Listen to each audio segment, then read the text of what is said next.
7/4/2026 అనగా శ్రీమద్ పరాభవనామ సంవత్సర చైత్ర బహుళ పంచమి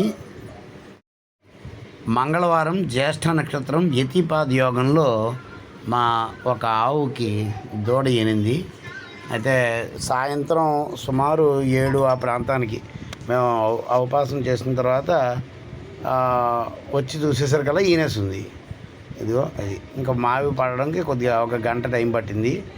1-2 గంటల పాటు టైం పట్టింది మావి పడడానికి. అది అయితే మంగళవారం నాడు పుట్టింది కాబట్టి దీనికి కార్తీక్ అని పేరు పెట్టాము. గిత్తదూడ కాబట్టి తల్లి పిల్ల క్షేమంగా ఉన్నారు. మామూలుగానే మేము మొదటి 10 రోజులు కూడా పూర్తిగా పాలను దూడకే వదిలేస్తాం. ఆ 10 రోజులు పూర్తయిన తర్వాత ఆవుకి స్నానం చేయించి అప్పుడు మేము పాలు తీసుకోవడం అనేది మొదలు పెడతాం. అంతవరకు ఆ పాలన్నీ దూడకే. ఇదిగో మావి ఇంకా పడాలి. ఈనిన తర్వాత వెంటనే ఆవు ఇదిగో ఈ విధంగా ఉంటుంది. దానికి వెంటనే ధాన్యం పెట్టాలి. లేకపోతే కనుక చిట్టు తౌడు బియ్యం ఇలాంటి వాటిని కలిపి పెట్టాలి. అలా పెట్టినట్లయితే మావి తొందరగా పడుతుంది అనేది మనకి ఎప్పటి నుంచో తెలిసిన విషయం ఇది.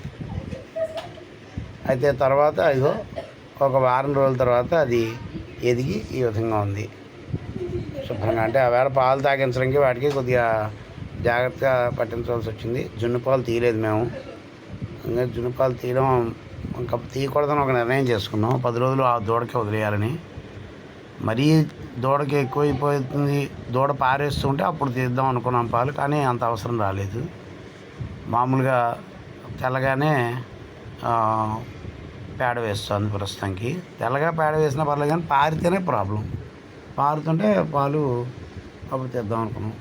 సరే ఏదేమైనా 10 రోజుల తర్వాత మళ్ళీ మేము దీనికి స్నానం చేయించి శుద్ధి చేసిన తర్వాత అక్కడి నుంచి తీసుకుంటాం. అలాగే మా గోశాలలో ఉన్న ఆవులను ఒకసారి చూపిస్తున్నాయి. ఇక తాగేసి వచ్చి శుభ్రంగా ఇక్కడ పడుకుందనమాట ఈ దూడ.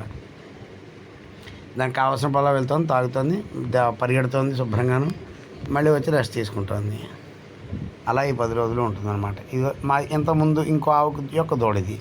ఇది రెండు చూడడానికి ఒకేలా ఉన్నాయి. ఇది పెయ్య, ఇప్పుడు కొత్తగా పుట్టింది గిత్త. వందే గోమాతరం.